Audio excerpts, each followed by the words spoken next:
তারপর তারা পানছড়ি থেকে খাগড়াছড়ির দিকে রওনা হয় এবং যাওয়ার পথে 176টা বাড়িঘর জ্বালায় দেয়। 14 ডিসেম্বরেও তারা 22 জনকে হত্যা করে। এই ছিল আওয়ামী লীগের মুজিব বাহিনীর মুক্তিযুদ্ধ। এটাই তাদের কন্ট্রিবিউশন। বাংলাদেশ থেকে ভারতীয় সামরিক বাহিনী চলে যাওয়ার সময় তাদের সেনাবাহিনীর এই স্পেশাল ফ্রন্টিয়ার ফোর্সকে রেখে দেওয়া হয় কক্সবাজারে। 72 সালের জুলাই পর্যন্ত পার্বত্য চট্টগ্রামে অপারেশন চালায়, তারপরে তারা প্রত্যাবর্তন করে। কিন্তু সবাই যে চলে গেছিল তা কিন্তু না, কারণ মুজিব যেদিন জয় বাংলা হয় না 1975-এ, ওই সময় পার্বত্য চট্টগ্রামে অপারেশন চালানো একটা ভারতীয় হেলিকপ্টার বিধ্বস্ত হয়।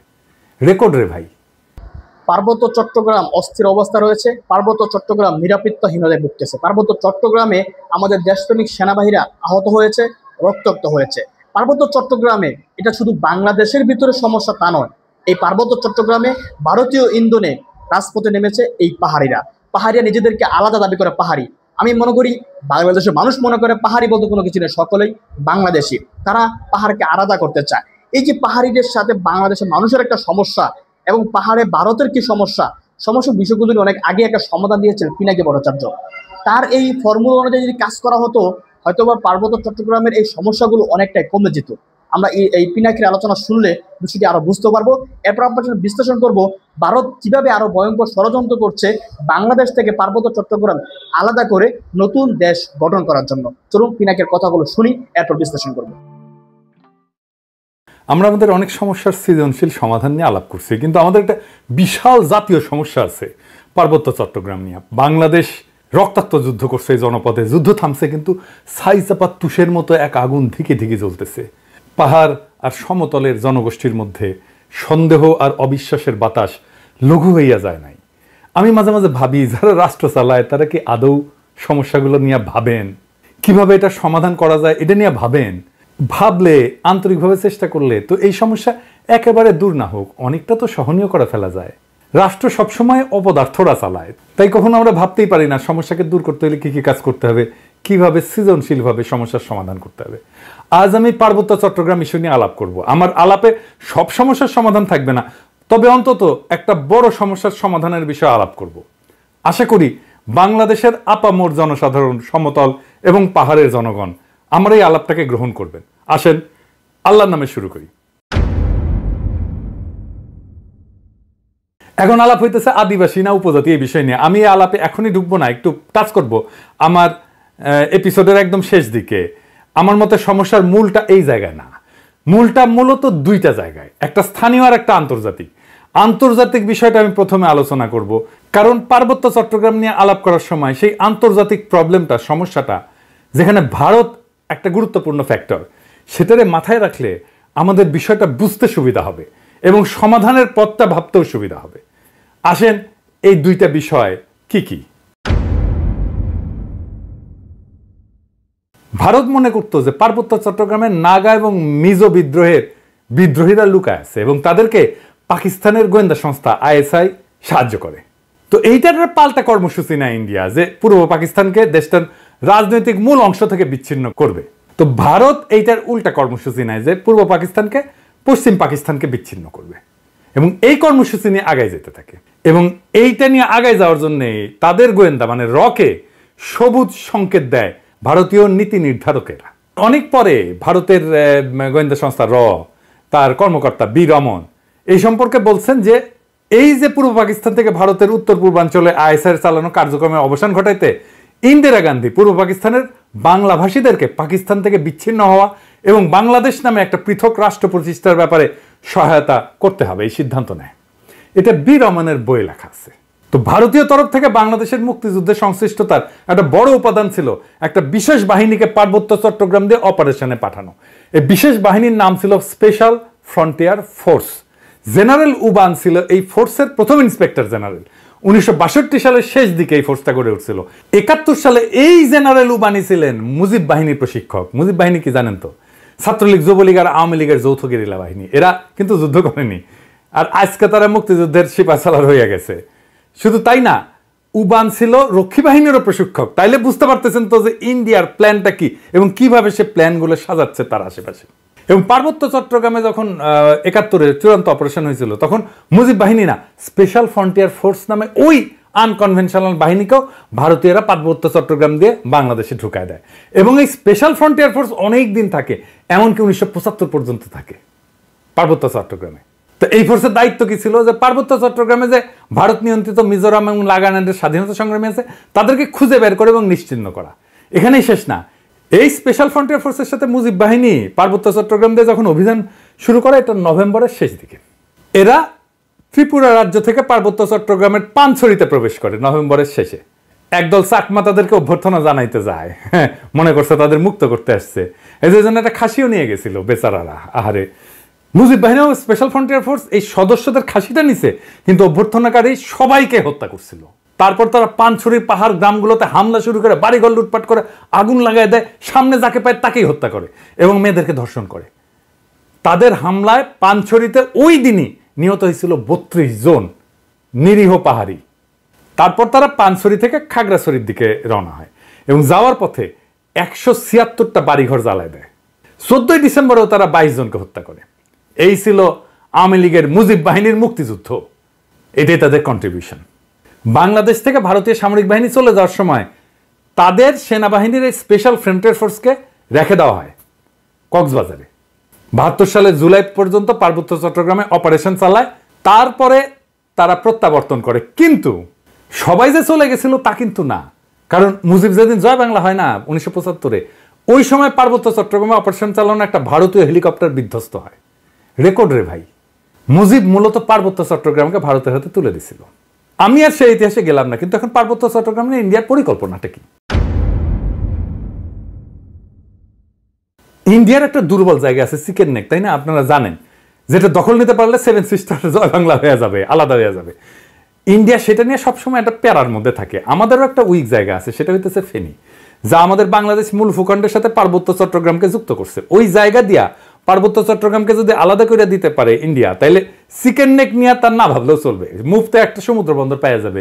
তাই সে পার্বত্য চট্টগ্রামের সবসময় বিচ্ছিন্নতাবাদীদেরকে অকাতরে সাপোর্ট দেয়, শান্তি বাহিনীকে সাপোর্ট দিচ্ছে, কুকিজিনদের সাপোর্ট দেয়। তারা জানে পার্বত্য চট্টগ্রাম যদি বিচ্ছিন্ন হয়ে আলাদা রাষ্ট্র হয়ও, তাইলে এই ল্যান্ড লক একটা অতি অল্প জনগোষ্ঠীর ভূখণ্ডের ইন্ডিয়ার উপরে সর্বাংশে নির্ভর করা ছাড়া আর উপায় নাই। আর ওই অংশটা ইন্ডিয়া খাইয়া ফেলতে কোনো সমস্যা হবে না তখন।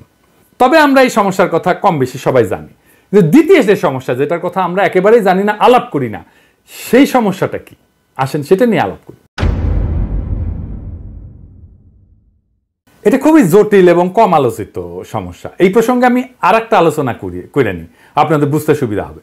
হংকং আর চায়না মেনল্যান্ড, এই দুইটা ভূখণ্ড কিন্তু একই দেশের হইলে সিস্টেম আলাদা, অর্থনৈতিক সিস্টেম আলাদা। হংকং অশান্ত না? আপনি একই দেশের দুইটা সিস্টেম করলে সেটা অশান্তির একটা বীজ হয়ে থাকে, যদি খুব ভালোভাবে ম্যানেজ করা না যায়। কারণ দেশ বা রাষ্ট্র একটা শরীরের মতো, এটা একটা রাজনৈতিক অর্থনৈতিক সংহতির দরকার পড়ে। ইকোনমিক সিস্টেম আলাদা হইলে রাজনৈতিক সংহতি রক্ষা করা দূর হয়ে যায়। কেন? মার্কস বলছেন যে রাজনীতি হচ্ছে অর্থনীতির একটা ঘনীভূত রূপ। অর্থনীতি যেমন, সেটাই রাজনীতি হইয়া দেখা দেয়। কথাটা খুবই সত্য কথা। একটা দেশের ইকোনমি যেমন, তার রাজনীতিটাও তেমন। এটা নিয়ে পরে আবার বিস্তারিত আলাপ করা যেতে পারে, কিন্তু আপাতত আজকাল আলাপের জন্য এইটুকু জানলেই চলবে। পার্বত্য চট্টগ্রামের ইকোনমি কি আলাদা? হ্যাঁ, আলাদা। ওদের ইকোনমি ভূমি নির্ভর। ওদের বর্তমান ভূমির মালিকানা ব্যবস্থা খুবই জটিল এবং বহুমুখী একটা কাঠামোর উপর প্রতিষ্ঠিত, যা ঐতিহাসিক, সামাজিক, সাংস্কৃতিক এবং প্রশাসনিক অনেকগুলো কারণের মিশ্রণ। 3টা স্তরে এদের ভূমি ব্যবস্থাপনা। 1 নাম্বার, ঐতিহ্যবাহী ভূমি মালিকানা ব্যবস্থা। এটাই সবচেয়ে বড় ভূমি ব্যবস্থাপনা। আনুমানিক 50 থেকে 60% ভূমি এই ঐতিহ্যবাহী ব্যবস্থাপনার আওতায় পড়ে। কেমন সেটা? এইটা গোষ্ঠীভিত্তিক মালিকানা, কোনো ব্যক্তি মালিকানায় না। পার্বত্য অঞ্চলের প্রধান জনগোষ্ঠী যেমন চাকমা, মারমা, ত্রিপুরা এবং অন্যান্য গোষ্ঠীগুলা তাদের নিজস্ব ঐতিহ্যবাহী ভূমি ব্যবস্থাপনা পদ্ধতি অনুসরণ করে। এই ব্যবস্থায় জমির মালিকানা সাধারণত পরিবার বা গোষ্ঠীর মধ্যে থাকে। এটা একটা মৌখিক ঐতিহ্য, লেখাপড়া কিন্তু নাই, কোনো দলিল নাই। জমি ভোগ, দখল এবং ব্যবহার করার অধিকার আছে, কিন্তু সেটা আইনগতভাবে নথিভুক্ত না। জুম চাষ হয় না পাহাড়ে, এই জুম চাষের জন্য যে ভূমি, সেইটা কিন্তু এই ঐতিহ্যবাহী কৃষি পদ্ধতি এবং এই ভূমি মালিকানায়। এখানে জমি ব্যক্তিগত মালিকানা না, বরং গোষ্ঠীগত মালিকানায় পরিচালিত হয়। 2 নাম্বার মালিকানা হচ্ছে সরকারি ভূমি মালিকানা। সরকার যেটাকে রিজার্ভ বন ঘোষণা করছে, এটা সরকারের মালিকানা। পার্বত্য চট্টগ্রামের একটা বড় অংশ আমরা জানি যে রিজার্ভ ফরেস্ট বা সংরক্ষিত বন হিসাবে ঘোষিত। এই ভূমি বন বিভাগ দিয়ে নিয়ন্ত্রিত এবং চাষাবাদ এবং বসতি স্থাপন এখানে নিষিদ্ধ। তবে আপনারা জানেন যে পার্বত্য চট্টগ্রামের অধিবাসীরা ঐতিহাসিকভাবে বনের মধ্যে চাষাবাদ করে এবং বসতি স্থাপন করে। তো সরকার যদি নিষিদ্ধ করে দেয় তাহলে তাদের ঐতিহাসিকভাবে চাষাবাদের পদ্ধতি ছিল সেটা নষ্ট হয়ে যায় না? এটা মাথার মধ্যে নাই এদের। কিন্তু এটা একেবারে বন্ধ হয়নি। এই সংরক্ষিত বন এলাকায় অনেক বসতি আছে জনগণের এবং ঐতিহ্যগতভাবে এই ভূমি তারা ব্যবহার করে। এইটাও একটা ভূমি বিরোধের অন্যতম কারণ। 3 নম্বর হচ্ছে সরকারি প্রকল্প। কাপ্তাই হ্রদ বাঁধ প্রকল্পের জন্য ব্যাপক ভূমি অধিগ্রহণ করা হয়েছিল, যা স্থানীয় জনগণের ভূমি হারানোর অন্যতম কারণ হয়ে দাঁড়িয়েছে। আমরা এই প্রসঙ্গে সমাধান পর্বে আলাপ করব।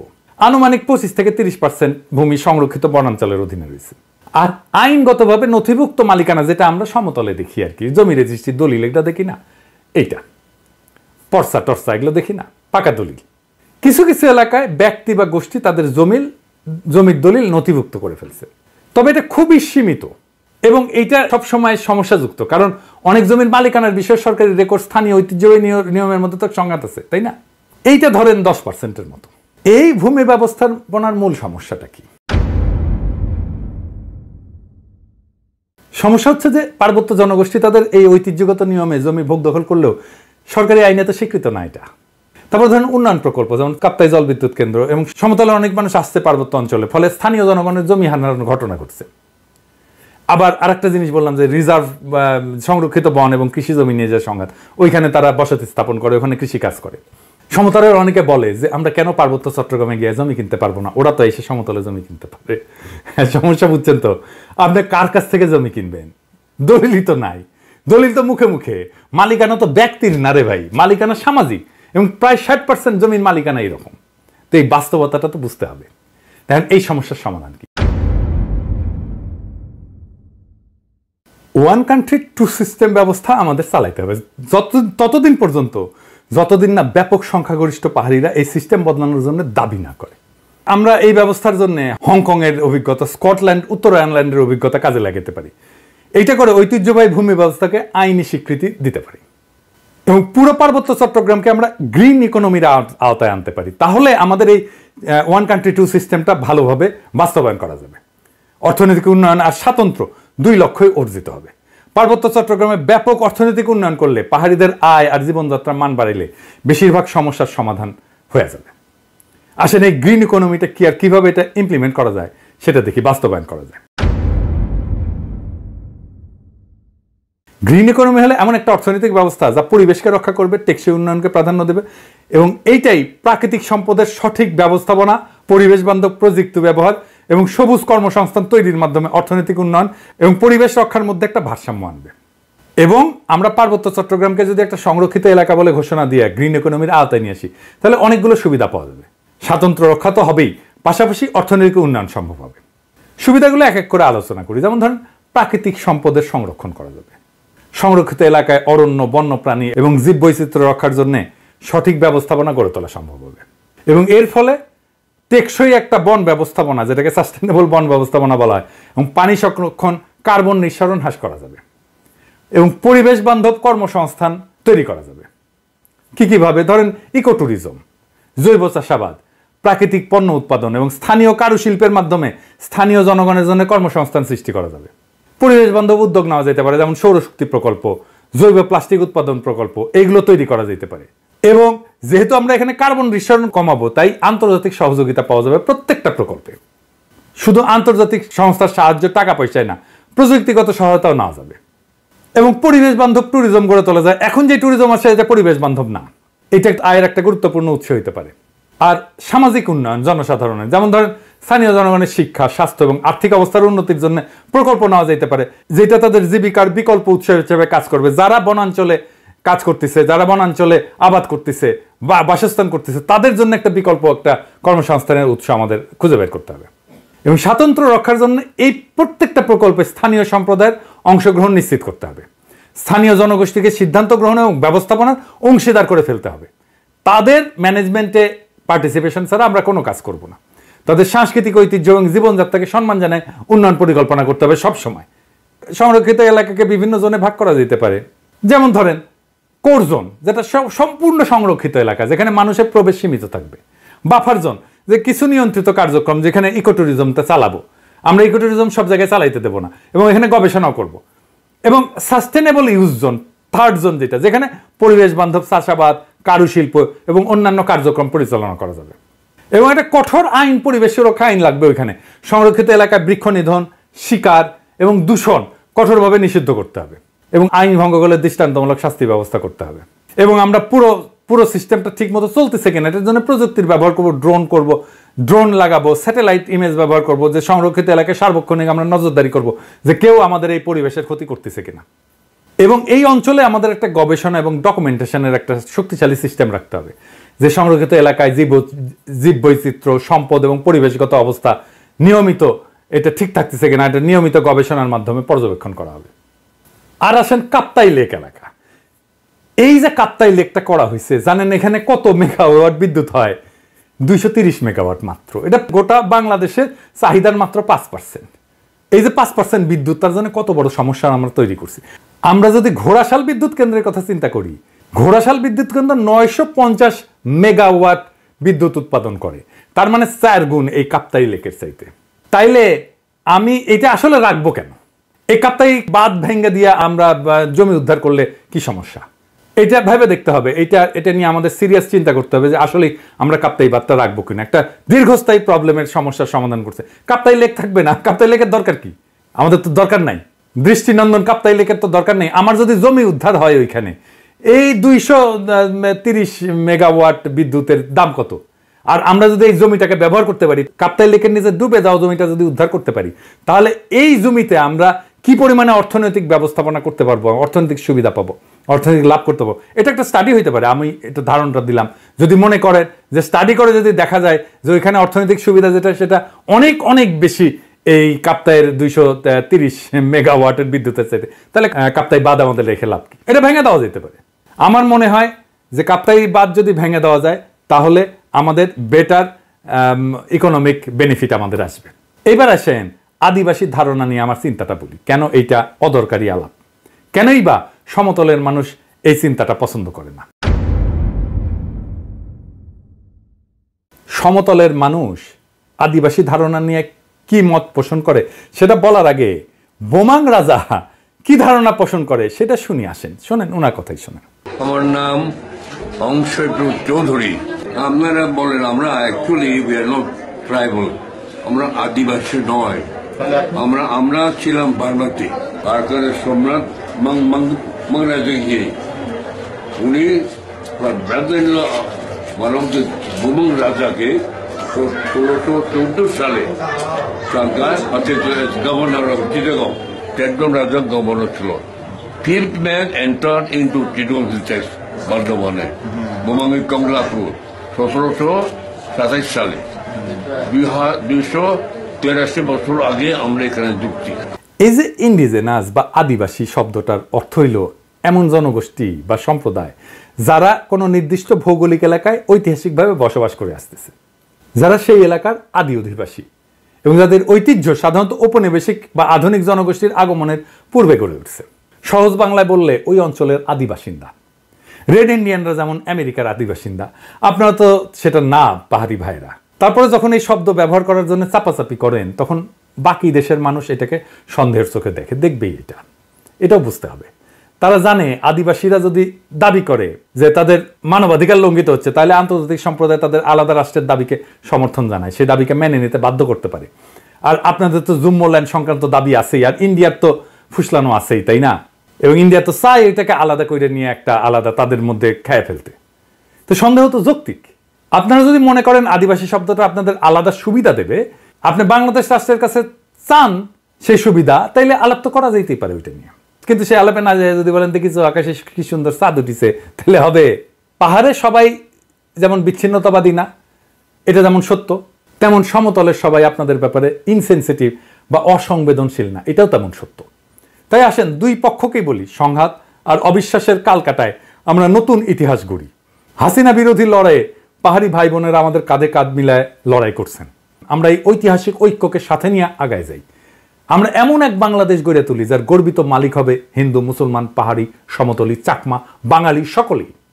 বৈচিত্র্যের মধ্যে আমরা গড়ে তুলব এক মহান ঐক্য, এক নতুন বাংলাদেশে, যে বাংলাদেশের স্বপ্ন দেখেই জুলাই আগস্টের হাজারো শহীদেরা চোখ মুছছিল, শেষ নিদ্রায় গেছিল। আসেন আমরা সেই স্বপ্নকে বাস্তব করে তুলি। ইনকিলাব। দর্শক আলোচনা শুনেছেন, এখন কথা হচ্ছে বাংলাদেশের ডিপ স্টেট বাংলাদেশের সরকারেরা যারা ক্ষমতায় পরিচালনা করে দেশ, তারা কি আসলেও তার এই পরামর্শ, তার এই যুক্তি মানবেন কিনা? তারা তো মনে করবেন তার এই যুক্তি মানলে তাদের আর ইজ্জত থাকবে না, কিন্তু রাষ্ট্রের স্বার্থে তো মানা দরকার। এই যে পাহাড়ের সমস্যা, এটা তো একদিনের সমস্যা নয়। বাংলাদেশ সৃষ্টিকাল থেকেই পাহাড়ের এই সমস্যাগুলো চলছে আদিবাসীদেরকে নিয়ে। অতি দ্রুত সম্ভব এই পাহাড়ের সমস্যা সমাধান করা উচিত। আর না হয় সামনে নির্বাচনকে সামনে রেখে এখন যা চলছে, মনে হচ্ছে ভারত ভয়ঙ্কর ধরনের কোনো একটা কিছু করার চেষ্টা করছে, আর তার ইঙ্গিত হয়তো বা এটার মাধ্যমে আমরা পাচ্ছি। এজন্য পার্বত্য চট্টগ্রামে দ্রুত কিছু একটা ব্যবস্থা করতে হবে, যেটা মাধ্যমে স্থায়ী সমাধান